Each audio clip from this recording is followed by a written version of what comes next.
Hello, everyone, and welcome to the edition of Taking Over. I am, of course, Ola Edfrage, joined, as always, by the natural Ash Bizarro. Astrid, how are you doing tonight? Feeling great. I finished another book. Yay me!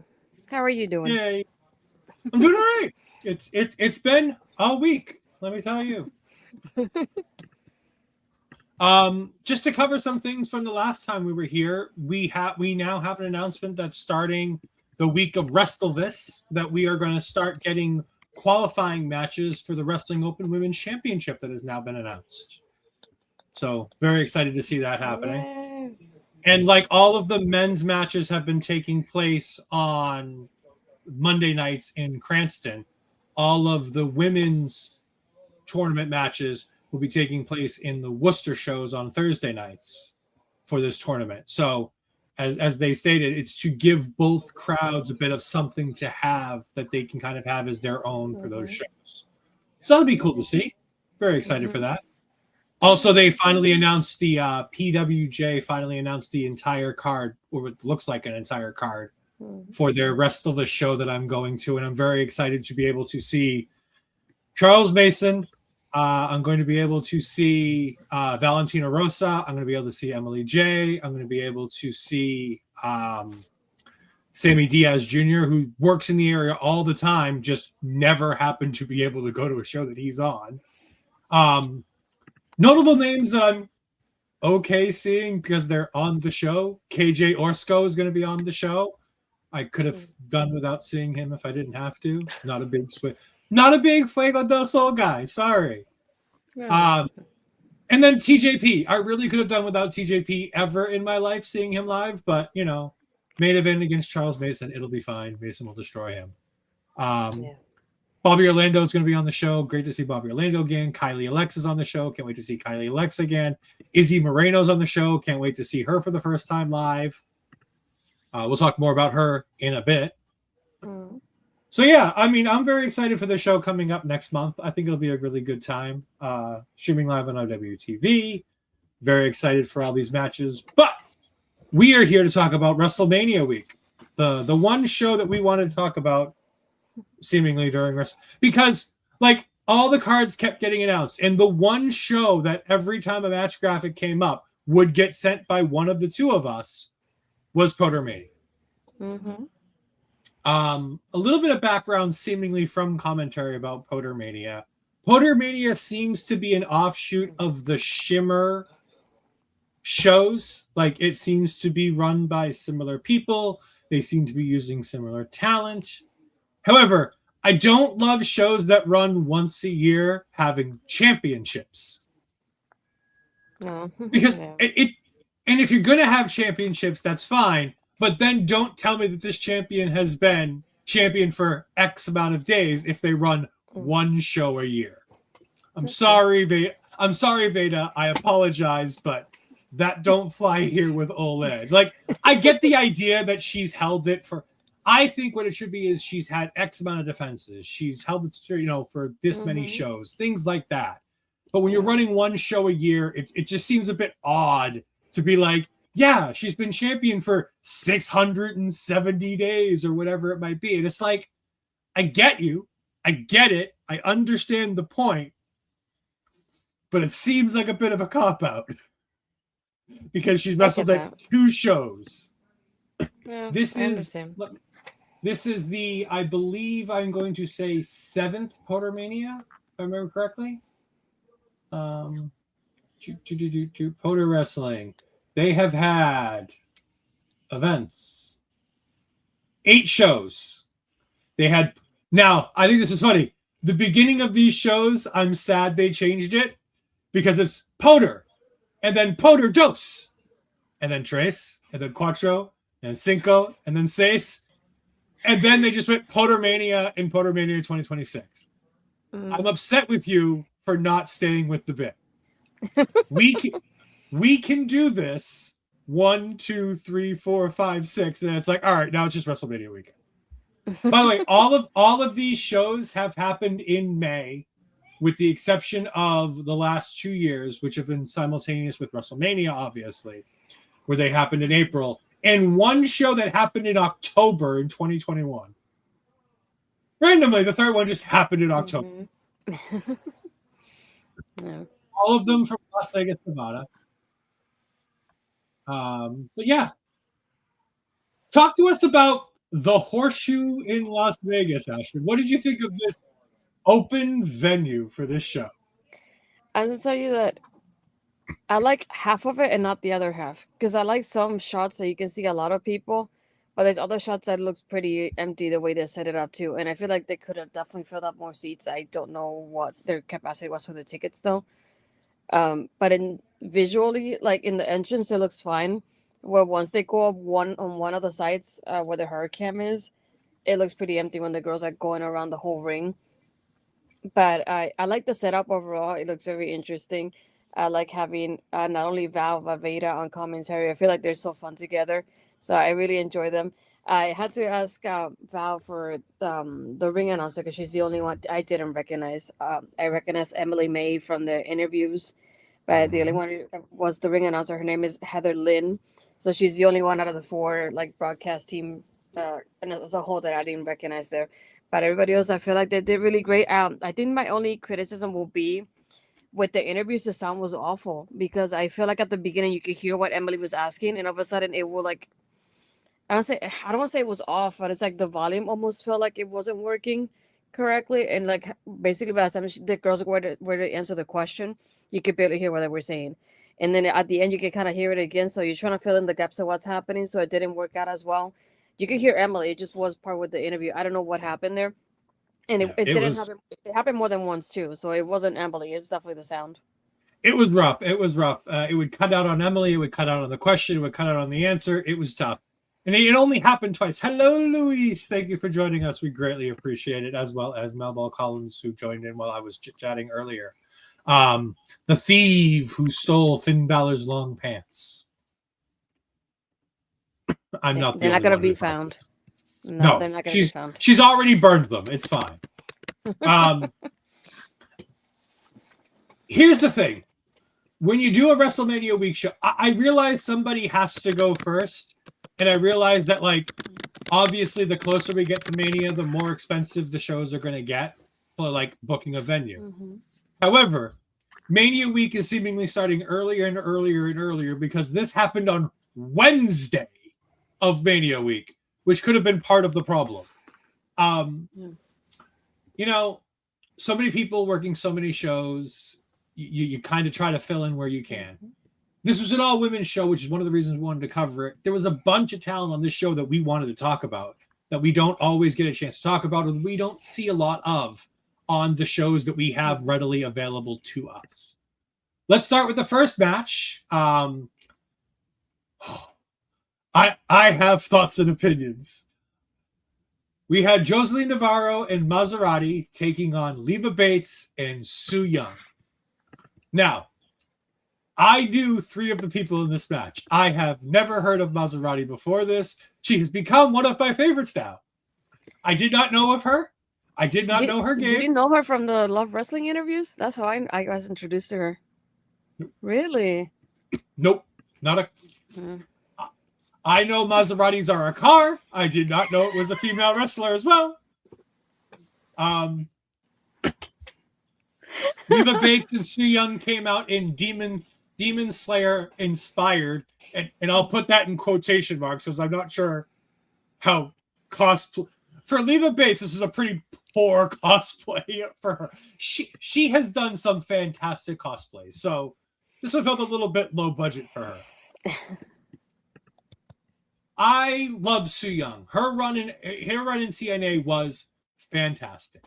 In the creepy, weird style of TNA that she was allowed to be part of with the Undead Bride and the Undead Bridesmaids, she was chef's kiss. Loved everything about it. Obviously, given birth to a child, taken some time off from the professional wrestling industry.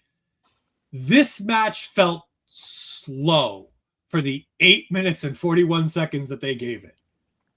It felt like everybody was a bit of a step off from...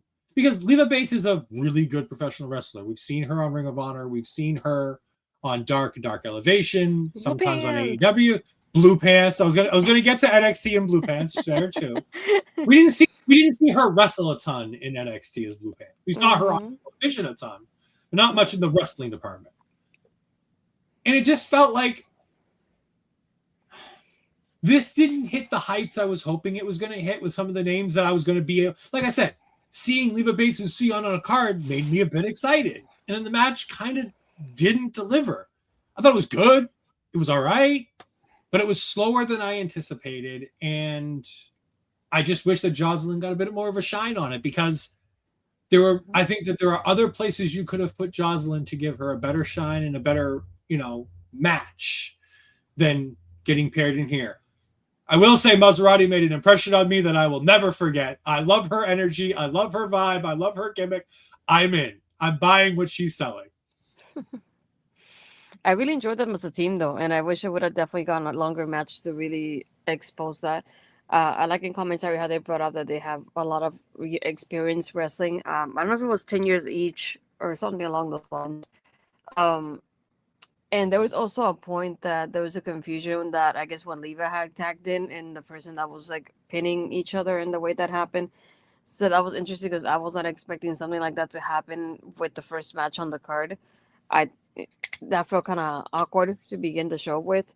I definitely would have preferred though if Joseline and Mazzerati had won this match. I feel like being the new, like in the sense of it, like the newer girls here, I feel like they would have taken more advantage of that exposure than Su Yung and Leva, who have been wrestling for years now, versus these two can have the opportunity to shine a little bit more. So I think that's my only, not my only, but like my main critique of the match is like I would have definitely reversed it to have them win instead. I feel like they had a better performance in the match in itself. And I feel like in the end, that exposure would be better for them as a team, and rather than the other two. Yeah, I wholeheartedly agree. Mazzerati, the young girl at 10 years in the wrestling business, pulling an Ed there from Astrid on us.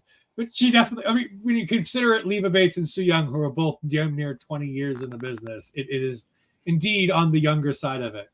We move on to our second tag team match of the night, which again, I would have moved some things around on this card. And by the way, as a whole, I'm going to ask you this now, Ashley, because I noticed it later on in the show.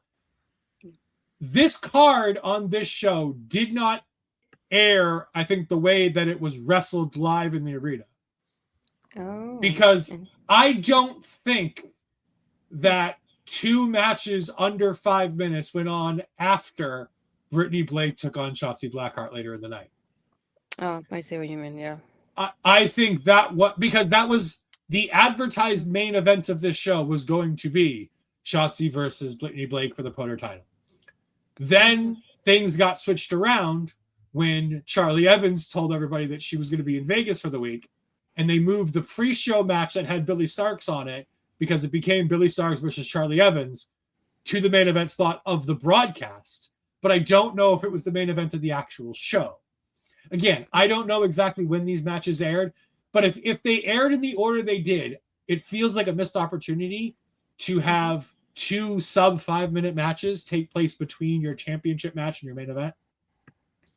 But we'll get to that when we get to it. I just wanted to bring it up now because we're talking about the order of the matches. I would not have put 2 tag team matches back to back. I would have sandwiched one of the next, 2 basically like single styles matches into it. Yeah. But we get Amira in Little Marz in matching gear, which was great, considering they don't tag together. I thought that was just fantastic that they both had purple gear to wear. Taking on Jazzy Yang and Toga. And I'm really hoping Mel Ball is still here so she can give us some information on them, because I didn't look it up, but I will say that I absolutely fucking love this match. I thought this was great. I can give you 1 point if you hadn't noticed of one of the people. Have you noticed about Jazzy's name? It's Jazzy as in the same way as Jazzy Gabbert, or the fact that she's Yang as in Jimmy Wang Yang? Uh-huh. That's his daughter. Okay. Good for her. She was also part of the is it Lodestone is how you say Bailey's Bailey's camp, Lodestone wrestling camp that weekend as well. Yeah, she had taken a picture with some of the other as they call them, legacy ladies too. So yeah, it was interesting because I had never seen her wrestle before. I didn't even know she was a wrestler. So that was super interesting as a good introduction. I see the picture of all three of them together that weekend, and then I see this and I went, oh, that is interesting. I didn't know that. But I feel like she moves really well so far. So I was really intrigued by her. And I was like, oh, I definitely want to see more from her now that I know she's a wrestler too. Because I was like, it's a fun one I wasn't expecting. It's one of those like we had Santino with Ariana Grace, and then now this one like then when I was like, it's not often you get the comedy wrestlers showing off their daughters like this, and they're better than them too. Look, let's be clear. While we took Jimmy Wang Yang as a joke, he's not necessarily a comedy wrestler. Mm-hmm. He's just a guy who got a shit gimmick who had to deal with it. Yeah. Mm-hmm. Because like there's a difference between Santino, who is indeed a comedy wrestler, like Danhausen. Danhausen is a comedy wrestler. Joe Hendry at this point is almost a comedy wrestler. Mm-hmm. People like Jimmy Wang Yang just got shit gimmicks because Vince McMahon is an awful, awful, awful human being who does terrible things to people. Let's not get started on that. I thought this was great. I loved the tag team of Amira and Little Marz. I was infatuated with that tag team. I want them to tag everywhere. I want to see them go on a world tour together. We saw Little Marz in the Eve Wrestle Queendom show. We've talked about Amira a couple times on Wrestling Open shows because even though she's a West Coast gal, every time she comes to the East Coast, we just so happen to be doing Wrestling Open while she's here, which is nice to see. I had a bunch of fun with this match. There wasn't a ton to talk about because I didn't write a ton of notes because I just sat and watched it. I just sat and enjoyed the match as it happened. I really enjoyed this. 8 minutes, 47 seconds. It's the second longest match on the entire card.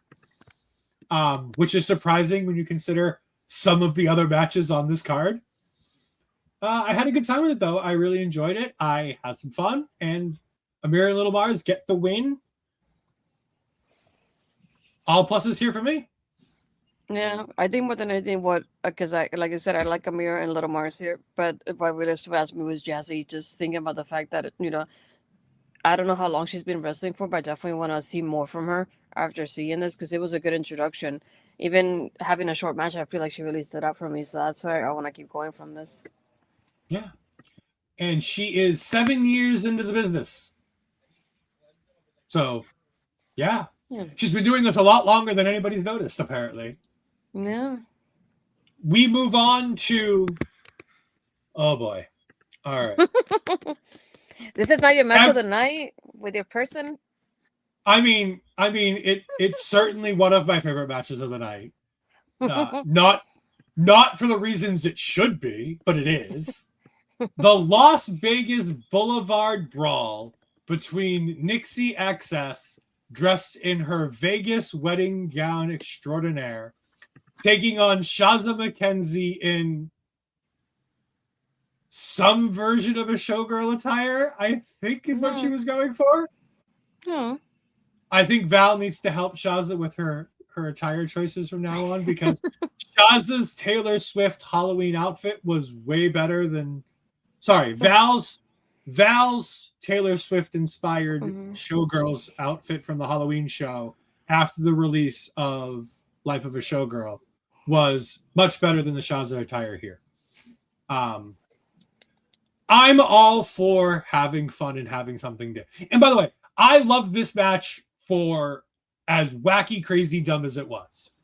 Because this is not a great match in terms of wrestling. It's not.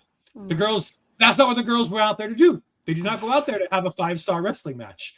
These girls are out there to have some fun, have a good time. They played poker in the beginning of this. Not that they understand how to play poker seemingly, but, they played poker. Nixi does indeed get the win, which is great. Love that Nixi gets the win. She breaks out the diamonds. Love that. Nixi XS being the Versace of violence makes a whole lot of sense that she breaks out the bag of diamonds.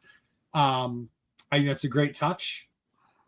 Having Blair Onyx here, for those that don't follow Shazza and Blair on social media, you'll have no idea what was going on here. But if you do, you know. And if you know, you know. It was sensational. I love the involvement of Blair Onyx here. It was great. This match went 6 minutes and 45 seconds. It was probably still too long at 6:47. But I enjoyed every minute of it. I thought it was a bunch of fun. The girls went out there and had a time. Nixi gets the win, which means happy smile for Ed. The thing I would have said for me at the beginning when they were playing the poker thing, they started talking, and I don't know if it was maybe because I'm not the best with my hearing at times too. At least we'll probably say the contrary because I could hear when everybody's talking. It's the weirdest thing. But anyway, because when they're playing the poker thing at the table, they start talking, and I could barely hear what they were saying. I was like, I think it would have been nice to have. I know it would have been a mess at the beginning because the match started like right after that. There was no like gap in between it. But a microphone in the middle of the table would have been helpful to have there, at least at the beginning, to like get the gist of what they were saying before they broke out into the fight. Because I don't know how the fight broke out. They just started throwing cards at each other because I couldn't hear what they said. So I think that's the only thing. I know it definitely would have been a little bit challenging to have the microphone because then you have to have like, who the referee was take out the microphone, aside from like taking out everything else that he was taking out at the same time. Which I get it would have been a little bit challenging with the match in itself, but I feel like that would have made a little bit more of a difference for me at the beginning because I feel so lost at the beginning happening there. Then when we got into it, I was like, okay, now I see what's going on here. I didn't know the player with Shazza, but I think it was fun the way they used her here. I think it was so different to have her use her this way because I was not expecting her to come out at all. I like the little details of like the candlestick with the fringe and things like that to add to the theme of the match in itself. But again, I was not expecting it to be like you said, a 5-star match or anything. Like it was just fun, and I like the vibes for it more than anything. It was for the vibes, so let's go for the vibes here. And they went for the vibes, and I loved it. This match definitely passes, as I'm told the kids say, the vibe check, whatever that might mean. I'm too old to understand any of that, but I am told that's what the kids say. I'm a fellow. I feel like the says, "Hey, fellow youths." That's an outdated reference even for me. Anyways, moving on. Speaking of young people, we had Gypsy Mac taking on Brittany Brooks, taking on Izzy Moreno in a 3-way match here. I love this triple threat. I thought it was great. 8 minutes, 17 seconds. Talk to me about this triple threat here. I thought the overall story was pretty interesting. The way they just, how do I explain it? It's like they go after each other in such a way that I would have liked it better if it would have done kind of like the NXT way is what I call it, of like having everybody at once in the ring do things often, because there was a lot of times that Brittany was out of that ring and I just wanted to see Brittany wrestle. And I was disappointed that she was barely in the match. When you think of like the aspect of wrestling, she barely wrestled in the match in itself. I like showing up Izzy a little bit more because obviously being that I've been at Full Sail, I've seen her since she was a little girl to where she is now. And it's incredible to see the growth that she's had from being a fan to being a pro wrestler too. And obviously you can see the Bailey, Hugger Bailey, obviously an influence in itself with her. But yeah, I would have liked it if I see that a little bit more from Brittany in this aspect. I was able to see more from Gypsy, which I liked because it showed her off a little bit more with Izzy and it helped Izzy gain a little bit more of that experience here.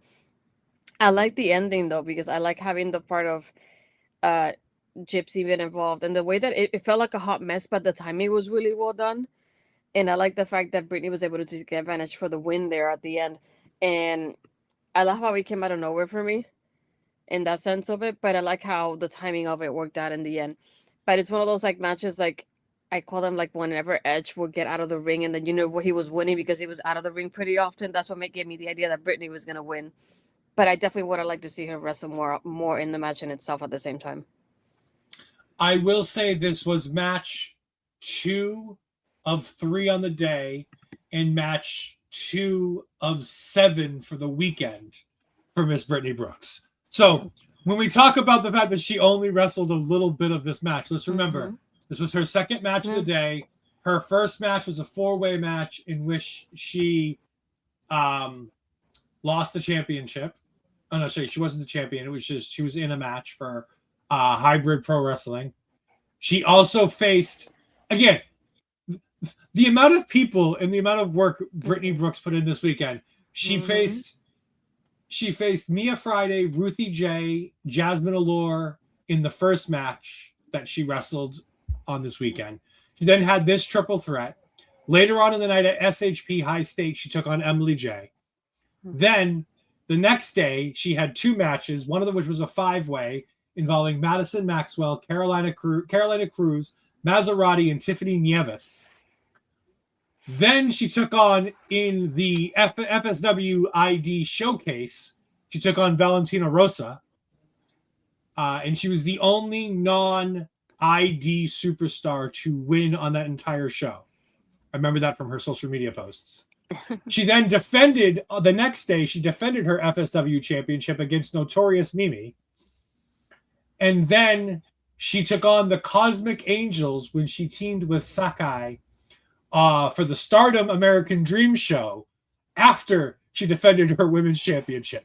So Brittany had a long weekend after this, and she needed to take her time.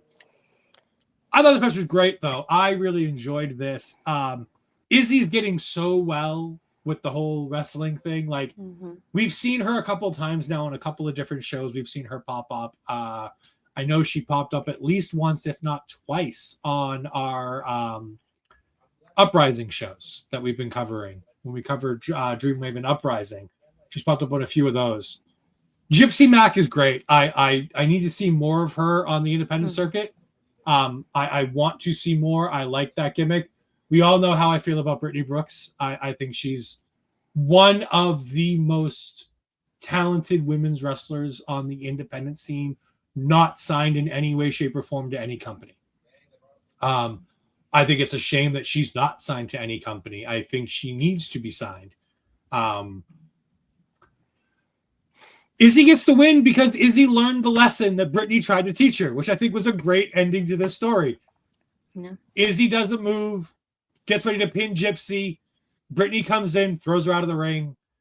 And then Brittany can't get the win. Brittany hits her finish. And then Izzy throws her out, yells at her, goes down, gets the pin, gets the win. Really great storytelling here. Really like this triple threat. 8 minutes, 17 seconds. It was worth every minute. I thought it was great. Congratulations, Izzy, getting a big win here on this show. Hopefully this means bigger and better things. And like I said, very excited to see her live and in person for the first time coming up in a little over 2 or 3 weeks. So very excited for that one. We move on to our next match, which was another singles match where we had Allie Katch, who we've talked about fairly often as we talk about especially the Northeast independent wrestling scene, taking on somebody else who I know wrestles in the area, who I've never actually seen work. And I thought she was fantastic. Kaia McKenna. Besides the fact that her gear is Capitals related, because boo Capitals, other than that, I thought this was great. I really enjoyed this. I didn't take many notes on this because I sat back and I watched. We've talked a couple weeks ago, we talked about how much we love Kylie Alexa versus Allie Katch. Take everything we talked about in that match without the time limit draw stuff, substitute it here. I thought Kaia looked great in this. I thought that Allie gave her the opportunity to get all her stuff in while still letting Allie get the win, which was probably the right call. 8 minutes feels like just long enough on an indie card. I don't think it needed to go a whole lot longer. It could have gone a few more minutes, but I don't think it needed to. That pile driver is fucking sick. Like, that's not a sit out. That's a get her 3/4 of the way up and then just drop down. And ooh, it's a great pile driver. I think it looks sensational. Big ups for this match. I really enjoy. If I'm going like legit, honestly, what was my favorite match of the night?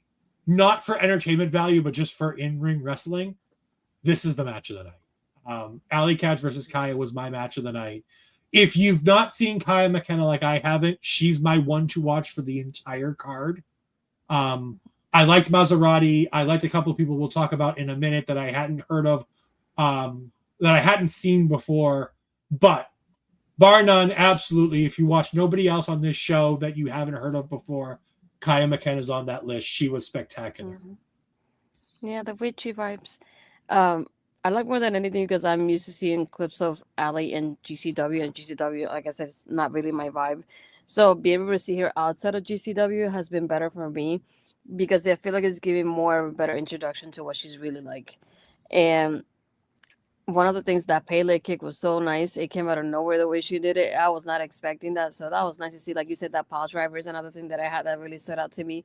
But being able to see Allie Katch in these two matches that we talked about so far has really shown me how different she is as a wrestler. And I really enjoy that because it's not what I expected her because I'm thinking, oh, she works in GCW, so they work a certain way. But seeing her here outside of it, I've liked her even more every single time I watch her. And it's like I was not expecting that. And now I'm guessing that she's not gonna be in GCW because she lost that match. Whereas Effie now I'm glad at the same time we're gonna see her hopefully getting more highlights in these companies like this to see her do something different. And I'm enjoying what I'm seeing so far and I'm hoping more people pick her up because I would like to see more from her after this. Yeah, Allie is absolutely sensational and getting her away. And like I said, GCW, like Ashley said, isn't my thing. GCW is not a bad company. They're seemingly a well-run company by a guy who's very highly taught, who, by the way, put together the entire collective that was part of the shows that we're watching here. This show was in lines with the GCW people because, that's what they do. By the way, I'm glad GCW exists because they're the only thing keeping Triller alive right now because everybody else has fucking left Triller. Yeah. So it makes that 1 year membership that I have to Triller worthwhile because if nothing else, I can at least catch up on the GCW crap that I can enjoy because I don't enjoy deathmatch wrestling. So it means half the matches are just worthless to me. Speaking of things that are not worthless to me, let's talk about this next match, a 6-woman tag match between Journey Brooke, Serena Vale, and Valentina Rossi, taking on Danny Moe, Emily J, and Rachel Leigh. First things I will say about this, and then I'm going to let Astrid talk. They really need to work on their timing with the, I'm going to call them the babyface team of Danny, Emily, and Rachel. Because, God, it felt like 5 years from the moment that they started to get ready for them to come out and the time Rachel's Man-Eater music finally hit. Yeah. Yeah, their timing was awful with the entrance music. I even started forwarding it until I saw all three of them walking down because at that point I'm like, I'm waiting here for so it's like anytime that from the entrances I started forwarding it so I could see all three of them together. To me, it felt, I don't want to say funny because I know that Emily and Journey team up and they're like, I think, is it Stunning Law is their tag team? So seeing them on opposite sides felt weird to me at first. And then when I read the card, I went, wait, they're really going against each other. That's interesting. I like seeing Valentina Rossi, part of obviously, like we mentioned, WID. We've seen Danny Moe, I think, at least once before. Rachel, I see mostly clips of her online, so I was glad to see finally see her wrestle. Love her gear, by the way. She looks amazing. And Journey, I same thing with I have seen a little bit of her before. And I can't say anything negative. I met Emily before. She's a sweetheart, too. And obviously one of Astrid S. former guests as well. But yeah, I like how this started, and I wanted to mention this because I know that I had talked about it before with in WCW with Mel and Auntie, and I mentioned it before with Millie too, talking about the ballet thing because they talked about like, oh, it sounds this ain't ballet, that type of line that we always get, and I like how they reference this at the beginning, and I don't know if it was Val. Love her for mentioning the Taylor Swift references at the beginning as well. So it was pretty overall fun to see at the beginning. I feel like for this being a 6-person tag, I feel like that they really well together, meshing up here and the timing of things. I like being able to see more from Emily here. I liked not only that, but the timing they have with each other for a lot of these like double team moves. I like the timing that they have for a lot of this as well. Yeah, overall, really fun match. I like how they mentioned that Journey was trained by Speedball. I didn't know about that either, so that was pretty interesting to learn too. Yeah, it's like pretty much. I think this is for me one of the matches I enjoy the most. Being able to see so many different people that I was looking forward to see in this match together. Yeah, we've seen Rachel Leigh in Uprising before. We saw her in the Dreamwave in the Uprising Rumbles as well. Danny Moe, like you said, we saw her once before on the Wrestle Kingdom show. She was part of the, I think she was part of the Sweet 16 or whatever they called that, the Shotgun 16 on that show. Emily J, like I said, I wasn't able to make that show, but I know you, Jose, and Ella talked about, the great Emily J. And like I said, one of the main reasons is all of you guys got to talk about, how great Emily is and whatnot. And I was like, as soon as she was announced for PWJ's show in Worcester, I was like, well, shit, that's a show I'm going to, because she doesn't work the East Coast much up here at all.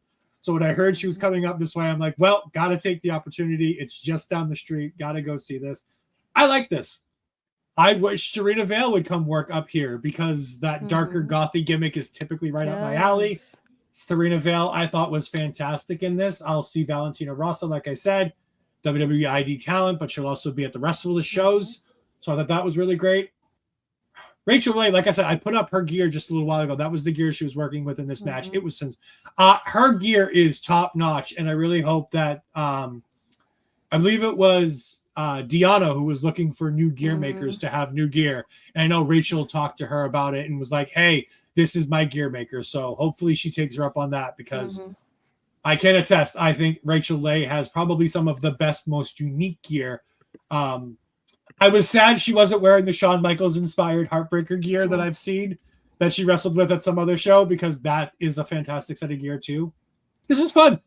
I mean, the opening moments of this match are Valentina Rossi and Emily J smacking each other in the ass, because Valentina Rossi is the sauce boss, whatever that means, but she smacks like.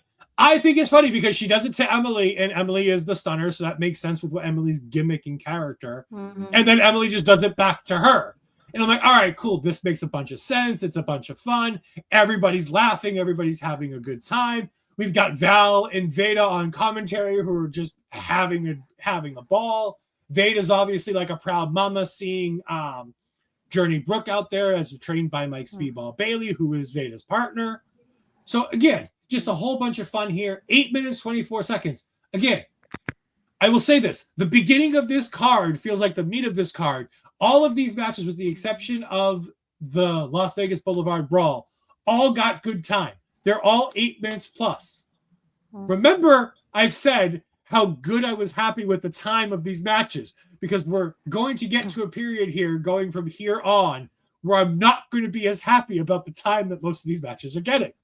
Yeah. Obviously, the babyface team does get the win here. Danny Moe, Emily J, and Rachel Lay. When Rachel Lay does a fantastic, somersault, handstandy somersault soup, drop off the top rope. Just sensational work. Love it. Love it to death. All right. Astrid, you'll agree, I've been nice for most of this show, right? I've been very upbeat and positive for most of this show. Yeah, I'll say so. All right, good, because it's time for some haterade, Alex. It's time for some haterade here. Alex Gracia takes on Aleah James. Gracia. Takes on Aleah James. That's not the one I was worried about mispronouncing. I do have an actual phonetic pronunciation for another person later in the video, because every time I've ever seen this person's name later on, I've said it wrong, apparently. We'll get to that in a minute. Oh, yeah, it's the only one that makes any sense as to which one I mispronounce every time, because it doesn't pronounce any the way it looks. Anyways, Alex Gracia taking on Aleah James. I have no fault with the girls in this match whatsoever. These girls went out there and did the best they could with the 5 fucking minutes they were given. I don't know why you would give these 2 girls 5 minutes. I don't get it. You've given every match here 8+ minutes, with the exception of a street fight, which honestly was 6 minutes 45 seconds. It was perfectly fine, because it was fun and interesting and it did the thing. I wanted more of this match. I've heard a lot about Alex from all of her appearances in AEW. I'm not an AEW watcher, but I know she was a regular on Dark and Dark Elevation. I think she's been on as an extra for Ring of Honor and other Ring of Honor shows before with the AEW Ring of Honor. I've heard great things about it. I know she's been backstage at WWE a bunch of times. She is one of the extras extraordinaire for all of these television wrestling companies. Wanted to see more from her, because I wasn't given the opportunity. Not because she didn't go out there and perform. What I saw from her was sensational. She wrestled on top most of this match. I would love to have seen Aleah James get some offense in. Didn't get to. Would have loved to see what she's capable of. Didn't get the opportunity. And again, no fault of the women whatsoever on this one. This is not a fault of the two girls in the ring. These women went out there and did what they could with what they were given. Mm-hmm. Good on them for what they did. I have no notes because the match took 5 minutes. And by the time anything that was worthy of taking notes happened, the match was over. Mm-hmm. This is one that I was disappointed in that aspect of it with the time frame because Aleah is somebody that's formerly from NXT UK, and every time I see her, her matches have been so short. I want to see more from her, but it hasn't been enough exposure on my end of it so far. Because I understand on commentary and they mentioned that Alex has had a change in attitude, she's more aggressive and things like that, and I get her having most of the offense in the match, but the fact that Aleah doesn't get anything didn't make sense to me. Because I understand, like, you want to show that aggressiveness. Okay, then have Aleah do one move and then Alex would take her down. But the fact that Aleah doesn't get to do really anything, it's what really got me the most in this match. Because I like what they're doing with Alex's character in the show, but I wanted to see Aleah. And it's like, she's one of those is why I wanted to tune into this. I'm like, maybe I'll get another match out of her that I had. Well, that's a little bit longer from what I've seen so far. And I didn't like the fact that she didn't do anything in here. I like the change in attitude with Alex and how they like really give us like commentary, like a backstory, and you can see like the backstory it gets translated to what's happening in the ring. But I definitely wanted to see from Aleah something. I hated the fact that I didn't at the same time, and that's why with this match and there's I think another one I believe that I had on my list. Yeah, there's I think two if I'm two or three that at this point I'm like the matches are so short. That's why when you said about the timing, I thought this would have been more at the beginning because of the time frame it had. So when you mentioned that, I was like, that makes more sense to me because that's something that it crossed my mind when I see the matches and the time frame, especially towards the end. Yeah, that's exactly why I think these matches weren't necessarily in this exact order when they went out on the show, live and in person, because these feel like matches that would have started the show. A couple of them, not all of them, but a few of these feel like matches that were started the show matches that didn't end up being where they were on the show. And like I said, I agree with everything you said. It's just at least it's an all women show, so you really can't complain with the time the women got because the women got the entire 2 hours and 30 minutes. So at the end of the day, they got the time for the women's matches, but that's only because it was an all women's show. Talk about the longest match of the night, and I think a match that didn't need as much time as it got, mostly because I'm not a huge fan of one of the two participants in this match. It was the only participant that I knew going into this match. Brittany Blake defends and successfully defends the Poder Championship against Shotzi Blackheart. Now, I will say, before we get into Ed's thoughts on this match, after we listen to Astrid, I'm not a huge Shotzi Blackheart fan. I think she's done a fantastic job marketing herself post WWE. The Matt Cardona model, she has followed to a T. She's done a great job with it. I was not a huge fan of Shotzi Blackheart before WWE. I wasn't really I was a fan of her character in WWE, the rare chances we got to see it, but I've never been enamored with Shotzi's wrestling style because it's a lot more Daredevil-esque wrestling style that doesn't really appeal to me because I'm more worried about her and what she's doing than enjoying what she's doing. This match took 10 minutes and 55 seconds. Astrid, Brittany Blake versus Shotzi Blackheart. What you got? Well, I've enjoyed what I've seen of Shotzi before, so I was glad to see her taking on some other girls that are like younger in the business too, to see what they're like and to help them get that experience. I feel like they did really well with this match and the timing of it. So this one, it's not one of my complaints when it comes to timing. I feel like this one had enough time for what they were doing. So this is not one of the matches I was complaining about a moment ago. I feel like overall it was really. Hello, Val. You're here, Val. 2 minutes to spare. Wow. But yeah, overall, I liked it. I liked it. I like the fact that I could see of Brittany because Brittany's one of those like I hadn't seen too much of. So I'm glad I got to see him here, and this was enough time to see something from her, which I really liked. This is what I wanted from some of the other like younger girls that didn't get enough time. So I was glad to see it with Brittany there, and I like her style and her look and everything. So she looks pretty cool, and I like to see that there too. Yeah, no, like I said, I like the match. The match is fine. I think it was a little long, but again, I think that that's also, and I'm trying to take my enjoyment of the match. I'm trying to take it out from just the enjoyment of, you know, it's Shotzi on the screen. Like, I'm trying to look at it, objectively, because again, the more you enjoy or not enjoy a particular professional wrestler, based on whatever the wrestling style is, it can change how you look at a particular match.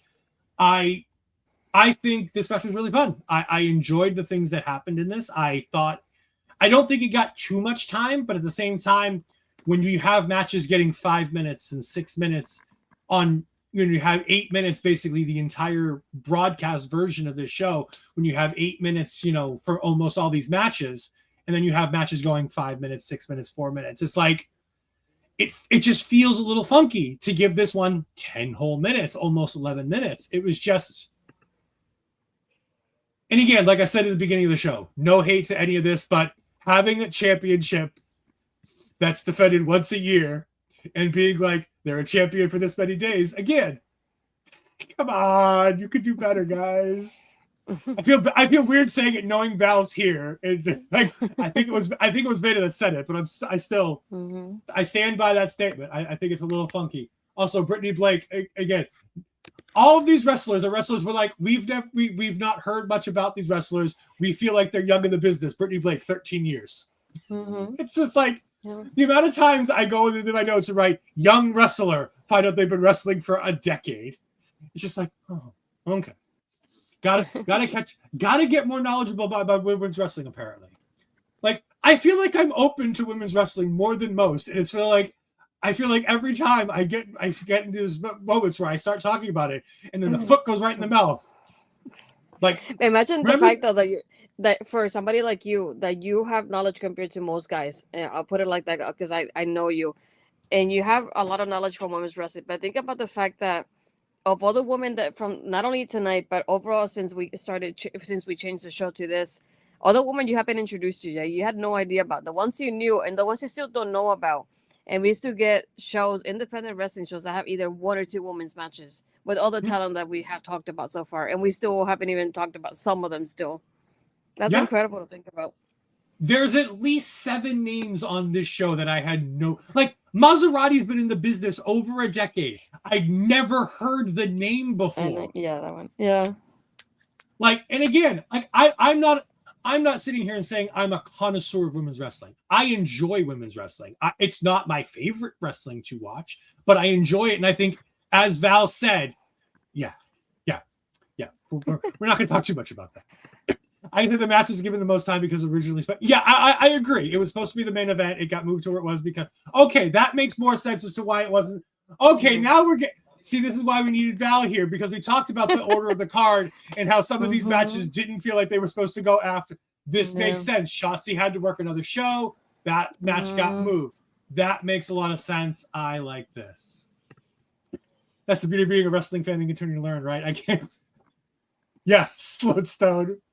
I think it's Lode. I'm almost certain it's Lodestone. I want to say Lodestone too, but I wanted to know how to pronounce it. Yeah. But no, Val, thank you very much for jumping in. We greatly appreciate it. Thank you so much for being here. Let's move on to, all right, and now we get to the pronunciation portion of the evening for Ed. I knew it was this one. Yeah. Miranda Elise. Alizé. I mean, it's Elise, like if we think about it, almost like in Spanish. But yeah. Yeah. Miranda Elise taking on Carolina Cruz. Well, you're Spanish in one match. All the Spanish. I thought this was going to be all the Spanish. We got more of the Spanish in / Portuguese coming up in a little bit here. 6 minutes, 40 seconds. I could have, again, Val being in here saying that this show had 2 minutes to spare, all said and done, makes a lot of sense. While these why these matches going on from here didn't get any time. 6 minutes and 40 seconds here for this match. I could have done with 5 more minutes of this match. I really could have. I was loving what was going on here. I've heard the name Carolina Cruz, but I don't believe we ever actually watched anything that she's done that I can remember. You haven't, because it wasn't part of the show, but she was in the MLW show. They just didn't. It wasn't part of like the show that we reviewed at that point. I don't know if they uploaded it a little bit later as a separate match, but she is the same thing that happened to me with Aleah as well, because Carolina is very local to the Florida scene. She was in the WWE show. It wasn't LFG. Next, I think it was called. Something Next. Yeah, Next Gen. Yeah, so she was in that show, and that's I don't know if she got caught or whatever it happened, but that's where she was. That's how she met Lexus, because they're the ones that are dating. So I had seen her, not from there, but I had seen her in the MLW show for the first time live, and this is the second time I see her wrestle.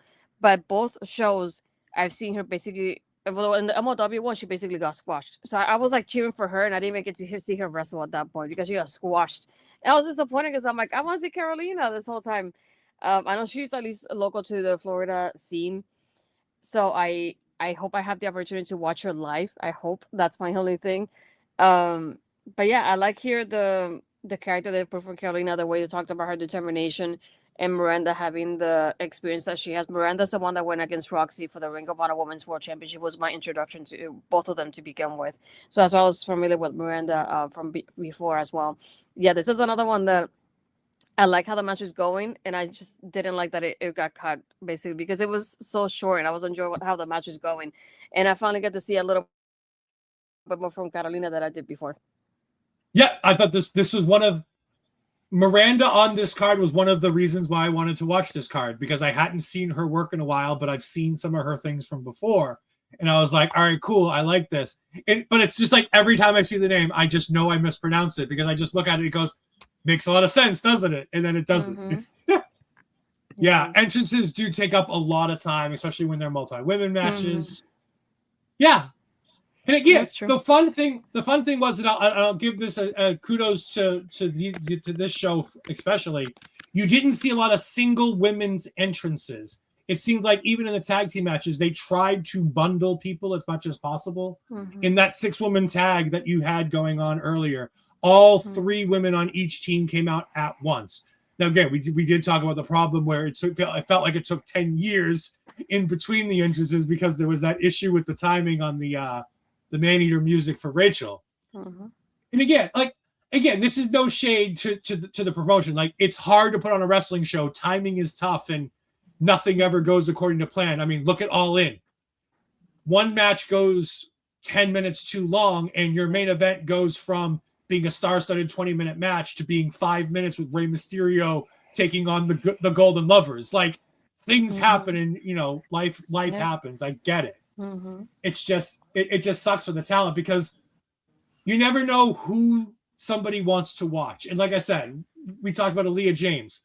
Not many people probably bought this show or wanted to watch this show with the express permission of seeing Aleah James or seeing a Carolina Cruz on these shows. But for some people, that's the reason why you want to watch the show. And so some of these matches getting shorter time, unfortunately, hurts, different people in different ways. And you make the best judgment calls you can make. And again, this is nothing to any of the people running the show. You make the calls you need to make to do the things you need to do. Yeah.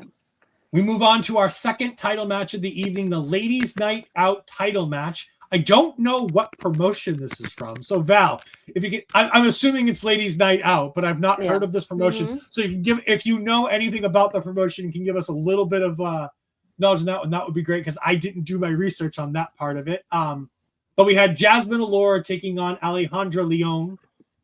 I thought you loved this match just because not only was it your Latin flavor, but it was also like these different parts of the world. I believe it's Alejandra, I believe is El Salvador, if I remember the commentary correctly. Yep. From Val and Veda.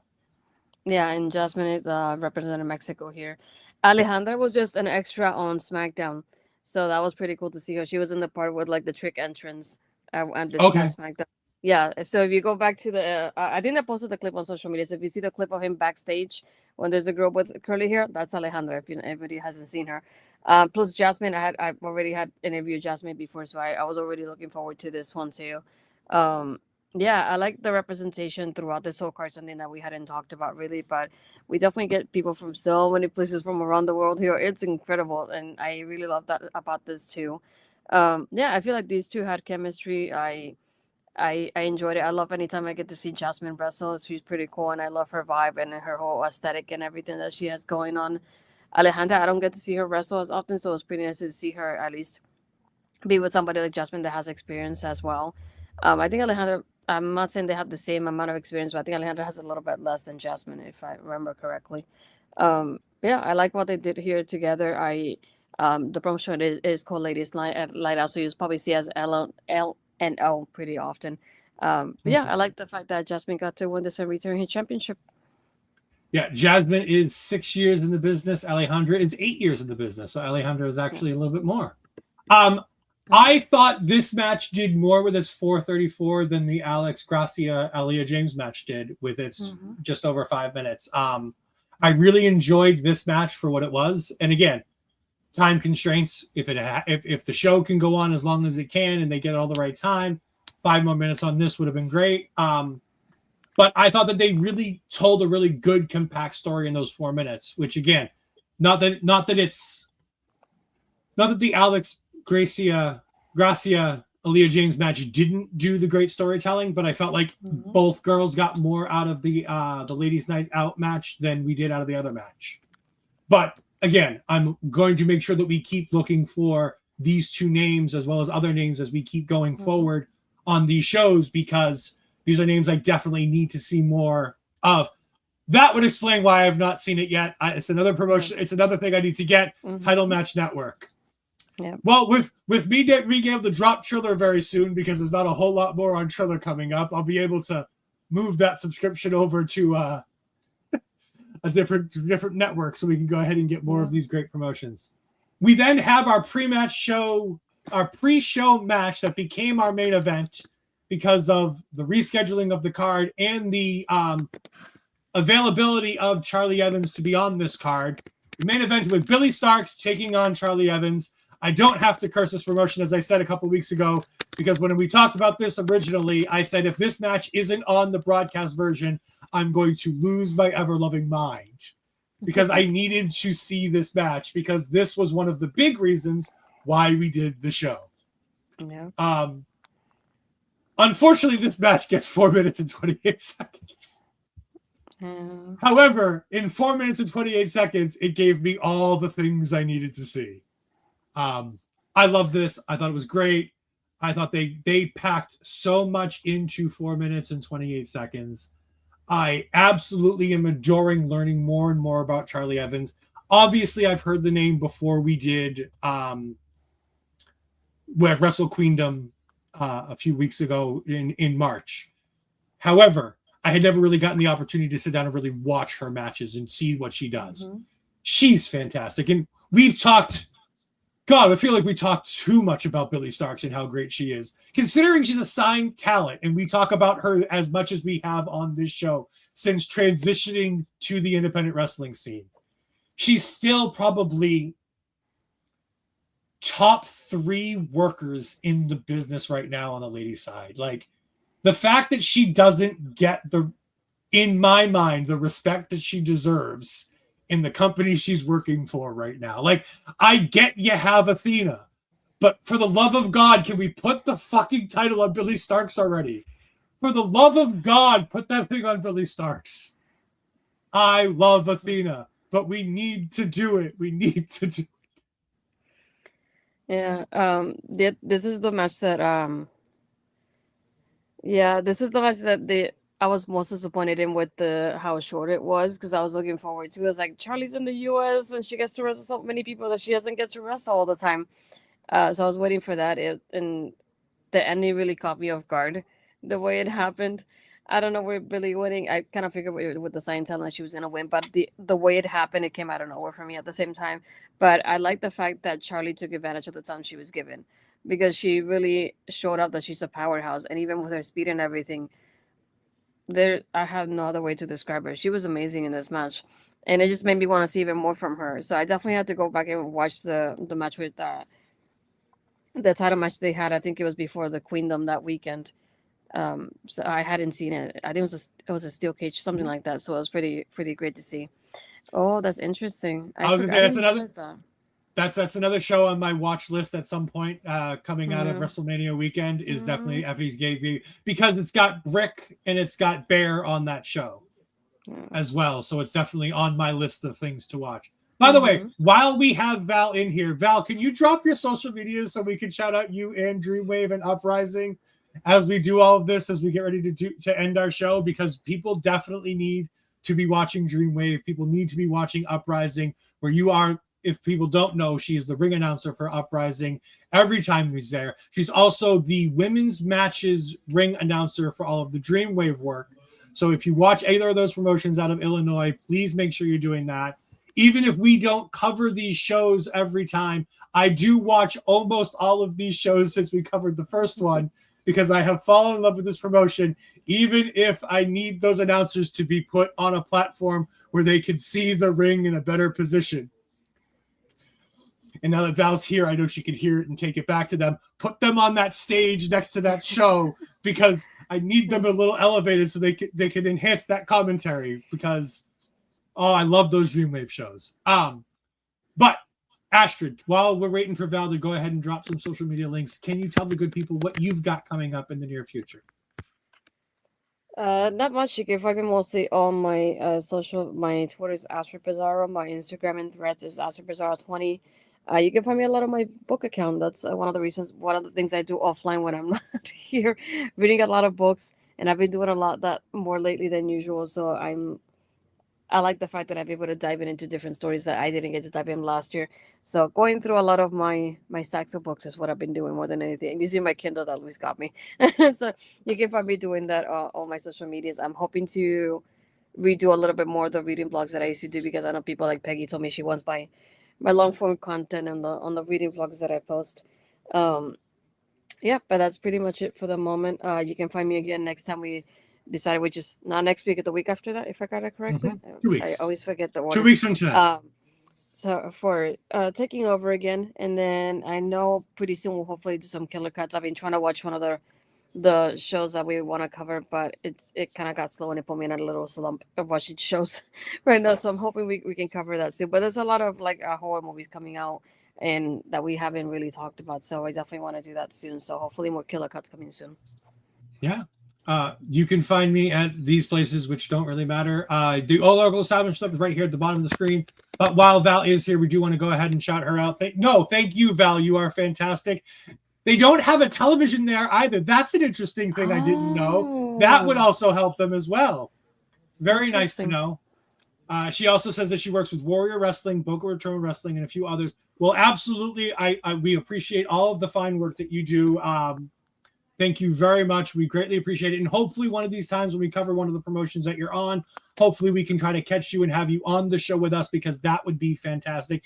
Even if it's just an interview to pick your brain about all of the wonderful workings of professional wrestling and all the fantastic things that you have been able to be a part of. Thank you for joining us. We greatly appreciate you checking us out on Podermania. Remember that you can go ahead and see our local establishment at Ole Podcast on all your favorite social media platforms. And, of course, our local establishment here on YouTube and on Twitch, wherever you're watching it, or on Astrid Bizarro's YouTube channel at Astrid Bizarro. We would greatly appreciate you going ahead and giving a subscribe and a like there. Thank you, Val. We greatly appreciate it. And like I said, I'm sure Astrid will be in touch when we can figure out what the next Dreamwave or Uprising weekend is. We can try to make that happen. Or another promotion that you want to do, we can always take requests on that one if you want. Or just like we said, the interview would be great too. Thank you very much for everybody for joining us. We greatly appreciate it. We will see you next time. Oh, Val Capone. Yes. Twitter. Yeah. Okay. Thank you all for joining us. We greatly appreciate it. Have a wonderful night. Goodbye. I am in misery.